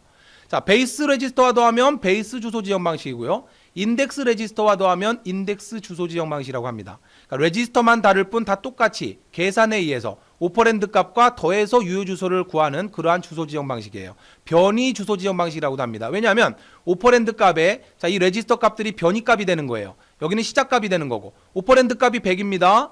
자, 그런데 프로그램 카운터 값이 4예요. 그럼 100과 4를 더해서 유효 주소 값은 104번지가 되는 거 아니에요. 결과적으로 100번지에서 몇 개 떨어져 있느냐 이걸 말하는 거예요. 그래서 요놈이 변이값이라고 이야기해서 변이 주소 지정 방식이라고도 이야기합니다. 자, 이런 용어도 기억을 해두세요. 아시겠죠? 자, 따라서 계산에 의해 주소를 값을 결정한다 이런 이야기입니다. 자, 문제 풀어보시면 자, 다음 중 계산에 의한 주소 지정 방식이 아닌 거 상대 주소 지정 방식은 자, 시험 문제 너무너무 잘 나와요. 자, 이것은 프로그램 카운터 레지스터의 값과 더하는 겁니다. 자, 인덱스 레지스터, 베이스 레지스터, 그러나 즉시 주소 지정 방식은 계산에 의한 게 아니죠. 자, 정답 4번 어렵지 않게 골라낼 수 있을 거예요. 자, 유사 문제 약식 주소라고도 합니다. 자, 계산을 해야 주소가 나오고 실제 주소는 표기되지 않는다라고 해서 약식 주소 방식이라고 이야기해요. 자, 그러면 레지스터 주소 지정 방식부터 정리합니다. 자, 레지스터 주소 지정 방식은 계산에 의한 방식은 아니에요. 자, 뒤쪽에 129번 상대 주소 지정 방식이 먼저 나왔어야 되는데, 자, 순서가 좀 바뀌었네요. 자, 레지스터 주소 지정 방식은 레지스터의 주소값을 저장해 놓고 사용하는 방식이에요. 자, 우리가 일반적으로 간접 주소 지정 방식 경우에 어떻게 했어요? 주소값을 가지고 메모리를 찾아가면 거기에 주소가 있었죠. 메모리에 주소값이 있었죠. 그런데 레지스터 주소 지정 방식은 레지스터의 주소를 저장해 놓고 그 주소값으로 찾아가는 방식이에요. 자, 다시 말하면 레지스터 주소 지정 방식은 명령어의 오퍼랜드부에 특정 레지스터를 지정합니다. 그리고 그 레지스터를 찾아가 보면 거기에 주소가 있는 거예요. 자, 예를 들어서 add라고 하는 명령을 써요. 그리고 add라는 명령 뒤에 r1 레지스터라고 쓰고, 그리고 이 r1 레지스터가 레지스터 주소 지정 방식이라고 지정을 해주게 되면 이 r1 레지스터를 찾아갑니다. 자, 범용 레지스터 중에 r1 레지스터를 찾아가면 여기에 실제 주소값이 들어있는 특수한 경우예요. 이 주소값을 가지고 메모리를 찾아가면, 자, 여기 예를 들어 100번지라는 주소가 있다면 이 100번지라는 주소값을 가지고 메모리 100번지를 찾아가면 여기에 실제 데이터가 나와요. 이해되셨나요? 이게 바로 레지스터 주소 지정 방식이고, 레지스터 간접도 있어요. 레지스터 간접은 뭐냐면, 자, r1 레지스터라고 해서 찾아가요. 근데 레지스터 간접 주소 지정 방식 썼다고 모두 밑에 표기를 해줬다면, 그러면 자, r1 레지스터로 가봤더니 100번지라는 값이 있어요. 똑같은 거예요. 100번지를 찾아갔더니 여기 데이터가 나오는 게 아니라 여기에 주소값이 있어서 이 주소값으로 또 다시 찾아가야지만, 예를 들어 300번지라는 주소값이 있다고 해봐요. 300번지를 찾아가야지만 데이터가 나오는 경우, 이게 바로 레지스터 간접입니다. 자, 어찌됐거나 레지스터의 주소값을 저장해 놓고 사용한다라고 해서 레지스터 주소 지정 방식이라고 하는 거예요. 자, 레지스터의 주소를 저장해 놓고 사용하는 경우도 있다는 거 기억해 두시기 바랍니다. 자, 문제 들어가면 오퍼랜드가 레지스터를 지정하고 그 레지스터의 값이 유효 주소가 된다. 다시 말하면 레지스터에 저장되어 있는 값이 실제 유효 주소 값이 돼서 그 레지스터의 값으로 메모리를 찾아가야지만 데이터를 찾을 수 있다. 이게 뭐예요? 레지스터 주소 지정 방식이죠. 자, 상대 주소 지정 방식 들어가겠습니다. 129번 상대 주소 지정 방식은 계산에 의한 주소 지정 방식 중에 하나예요. 자, 계산을 해서 뭔가 유효 주소를 계산하는 결정하는 그러한 방식입니다. 이때 중요한 거 뭐 하고 더한다 했어요? 그렇죠. 이것만 기억하시면 끝난 거예요. 프로그램 카운터 레지스터에 깎아 더한다. 자, 시험 문제 크게 나올 게 없어요. 이것만 이해하시면 정확하게 문제 풀어낼 수 있고, 자, 몇 가지 응용된 형태의 문제까지 함께 살펴보도록 하겠습니다. 자, 상대 주소 지정 방식은 명령어의 오퍼랜드와 프로그램 카운터의 내용을 더한다는 거 꼭 기억해 두시고요. 자, 문제 너무너무 많이 출제됐죠? 프로그램 카운터가 명령어의 주소 부분과 더해져서 유효 번지를 결정한다. 그러면 정답 2번 상대 주소 지정 방식. 영어로 나올 수도 있죠? 자, 영어로 뭐라 했어요? relative addressing입니다. 자, 따라서 2번 상대 주소 지정 방식 또는 relative addressing 둘 다 기억을 하셔야 합니다. 오케이? 자, 계속 유사한 문제에 들어가도록 하죠. 상대 주소 지정 방식을 사용하는 점프 명령어가 750번지에 저장되어 있대요. 자, 이 문제 고난이도 문제입니다. 잘 생각하셔야 돼요. 자, 메모리가 있고, 자, 메모리 750번지에, 자, 750번지에 점프라고 하는 명령이 저장되어 있대요. 자, 점프해라. 뭔가 분기하는 명령이죠. 그런데 자, 오퍼랜드가 56이라는 이야기는 A는 56. 자, 점프 A라고 했어요. 점프 A. 그러면 여기서 잘 생각하셔야 되는데, 자, 이 750번지의 명령을 CPU로 가져오죠. 이 명령이 실행되는 과정을 잘 보세요. 자, 이 명령을 CPU로 가져왔어요. 그러면 CPU 내에 프로그램 카운터 레지스터의 값은 어떻게 됩니까? 그렇죠. 벌써 망설이시면 안 돼요. 얼마가 됩니까? 이게 문제 핵심이에요. 750에서 얼마로 바뀌어요? 751로 바뀌죠.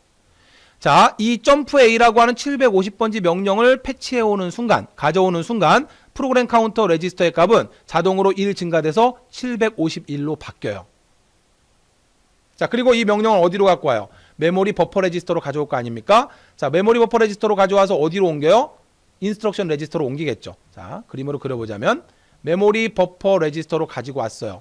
점프 A랍니다. 그리고 이 명령은 인스트럭션 레지스터로 보내집니다. 자, 따라서 점프 A라는 명령이 이리로 들어왔죠. 그럼 A번지로 건너뛰라는 거예요. 그러면 점프 명령이 나오게 되면 뭐가 바뀌어요? 뭐가 바뀝니까? 그죠? 프로그램 카운터 레지스터의 값이 바뀌죠. 그런데 자, 이 A가 56이라 그러면 문제에서 뭐라 했냐면 상대 주소 지정 방식을 사용한대요. 자, 이 A가 56이면 실제 유효 주소는 어떻게 구해야 돼요? 상대 주소라고 했으니까 프로그램 카운터 값과 더해야 될 거 아닙니까? 이해되셨나요? 그런데 이때 750에 더하면 안 된단 말이에요.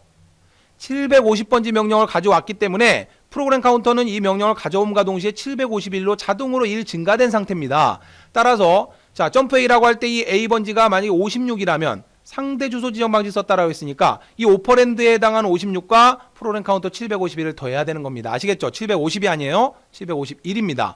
자, 따라서 751 더하면 어떻게 됩니까? 7이 되고요. 자, 0 쓰고 807이 됩니까? 따라서 806번지가 아니라 807번지예요. 이게 함정이에요. 750과 더하기 쉽단 말이죠. 이해되셨나요? 오케이. 자, 이번에는 이 A 값이 마이너스 61이라면 마이너스 61이라면 어떻게 될까요? 자, 751에 마이너스 61 더하니까 얼마가 돼요? 자, 751에 마이너스 61 결국 빼지는 거죠? 자, 0이 되니까 얼마가 됩니까? 자, 6이 되고요. 자, 10 빼주면 690이 되겠네요. 자, 따라서 690번지가 되는 거죠. 자, 그러니까 807번지로 점프하라는 이야기고 690번지로 점프하라. 정답 3번입니다. 자, 점프 A를 해라. 근데 점프 A를 하라는 게 A가 56이라고 해서 56번지로 점프하라는 게 아니라 상대 주소 지정 방식 썼다라고 했기 때문에 내가 점프해야 될 주소는 자, 이 56에 프로그램 카운터 값 752를 더해야 되는 겁니다. 따라서 807번지로 점프하라는 거고요. 자, 점프 A. 이때 A가 마이너스 61이라면 상대 주소 지정 방식이기 때문에 마이너스 61번지가 어디 있어요? 그죠? 이 값은 뭘 말해요? 변이값이 되는 거예요. 변이값. 이해되셨나요? 751에서 56개 건너뛰라는 이야기고 751에서 어떻게 해라? 위쪽으로 다시 반대로 마이너스 60을 가란 소리입니다. 따라서 61을 빼주게 되니까 690번지로 점프하란 소리예요. 그래서 이 문제 정답은 몇 번입니까? 3번입니다. 주의하셔야 될 게 750번지와 더하면 안 됩니다. 751번지와 더해야 된다는 거 잘 생각해 보세요. 오케이? 유사 문제 6번입니다. 상대 주소 지정 방식. 자, 렐러티브 어드레싱 모드를 사용하는 컴퓨터에서 프로그램 카운터 레지스터의 값이 EFA50이고 변이값이 0B라면 실제 데이터가 들어있는 메모리 주소는 자, 변이값이 있으니까 이 변이값을 더해주면 되겠죠. 곧 오퍼랜드 값이겠죠. 자, 결과적으로 EFA50 자, 여기에 더합니다. 얼마를 더해요? 0B를 더해주면 됩니다. 뭐 계산할 것도 없네요. 그죠? 자, 따라서 더해주게 되면 자, 유효 주소 실제 데이터가 있는 유효 주소 값은 어떻게 된다? 자, EFA 그대로 되겠죠? 자, EFA 50 더하니까 5가 되고요. 0B 더하면 그대로 B가 되죠. 자, 따라서 EFA 5B 정답 4번이 되네요. 자, 16진수 덧셈이라도 좀 어렵게 나왔어야 되는데 너무 싱겁게 끝났어요. 그죠? 정답 4번이고요. 자, 상대 주소 지정 방식에 가장 많이 쓰이는 명령어는 뭐냐면 분기 명령이에요. 자, 어딘가로 분기를 해야 될 때 얼만큼 분기해야 되느냐 그 변이값을 표시해서 그 변이값을 더해서 분기해야 될 주소값을 결정하는 방식으로 많이 사용되는 방식이 상대 주소 지정 방식이에요. 따라서 상대 주소 지정 방식은 분기 명령에서 가장 많이 활용됩니다. 자, 주소 지정 방식에 대한 설명으로 옳지 않은 것을 골라라. 자, 나머지 쪽 읽어보시면 4번이 틀렸죠. 자, 렐러티브 어드레스 모드 상대 주소 지정 방식에서는 유효 번지를 구하려면 명령어의 주소, 오퍼랜드 부분에 인덱스 레지스터가 아니라 뭘 더한다? 그렇죠. 프로그램 카운터 레지스터 값을 더해야 되죠. 자, 인덱스 레지스터 값을 더하는 것은 인덱스 주소 지정 방식입니다. 자, 따라서 정답은 4번이 되겠네요. 자, 그러면 130번 베이스 레지스터 주소 지정 방식 살펴봅니다. 자, 우리는 지금 계산에 의한 주소 지정 방식을 정리하고 있어요. 자, 마지막 베이스 레지스터 주소 지정 방식인데 오퍼랜드 값에 프로그램 카운터 레지스터 값을 더하면 상대 주소 지정 방식이고 인덱스 레지스터의 값을 더하면 인덱스 레지스터 주소 지정 방식. 그러면 베이스 레지스터의 값을 더하면 베이스 레지스터 주소 지정 방식이죠. 자, 따라서 유효 주소를 어떻게 구해요? 명령어의 주소 부분, 다시 말하면 오퍼랜드부에 뭘 더한다? 베이스 레지스터의 값을 더하면 되는 거죠. 자, 따라서 명령어의 오퍼랜드 부분에 베이스 레지스터의 값이 더해져서 유효 주소를 결정하는 방식이에요. 자, 따라서 유효 주소를 구하는 공식은 이렇게 나옵니다. 자, 프로그램의 재배치가 용이하며 다중 프로그래밍 기법에서 많이 사용된다. 이게 무슨 소리냐면 자, 다중 프로그래밍은 여러 프로그램을 동시에 실행하는 걸 말해요. 그러면 보세요. 자, 이전에 다 설명드렸습니다. 메모리가 이렇게 있을 때 특정 프로그램이 여기로 로드가 될 수도 있고 여기로 로드가 될 수도 있어요. 메모리 공간 어디로 로드되느냐 이거 누가 결정해요? 운영체제가 결정합니다. 자, 운영체제가 결정해서 자, 지금은 여기가 비어있으니까 이쪽으로 로드될 수도 있고요. 자, 나중에 이 프로그램 종료하고 다시 실행할 때는 똑같은 공간으로 들어가는 게 아니라 빈 공간으로 여긴 이미 다른 프로그램이 차지하고 있어요. 그러면 예를 들어 다른 공간으로 갈 수도 있단 말이에요. 이해되셨나요? 그런데 자, 재배치가 용이하다는 말은 뭐냐면 이때 이 프로그램이 시작되는 주소값을 베이스 레지스터가 기억을 하고 있으면 예를 들어서 이 위치는 베이스 레지스터에서 얼마 떨어져 있느냐 변이값을 더해주면 이 위치가 나오죠. 만약에 이 프로그램이 여기로 실행됐어요. 자, 이게 100번지입니다. 그러면 변이값으로 자, 우리가 표시할 때 변이값으로 5개 떨어져 있는 거라는 것만 알려주면 그럼 베이스 레지스터 값에 5를 더해서 자, 105번지가 실제 이 위치의 주소가 된다. 이거 알 수 있죠.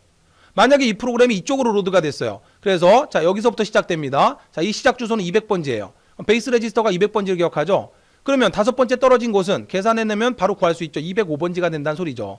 자, 이렇게 변이값만 알고 있으면 기본적으로 시작되는 베이스 레지스터 주소값에 변이값을 더하면 실제 위치의 주소를 구해낼 수 있다는 거예요. 그래서 프로그램을 어디다 갖다 놓느냐 그거와 상관없이 프로그램을 짤 수 있기 때문에 편하다 그랬죠. 자, 그래서 이걸 말하는 거예요. 그런가 보다 암기하셔도 좋아요.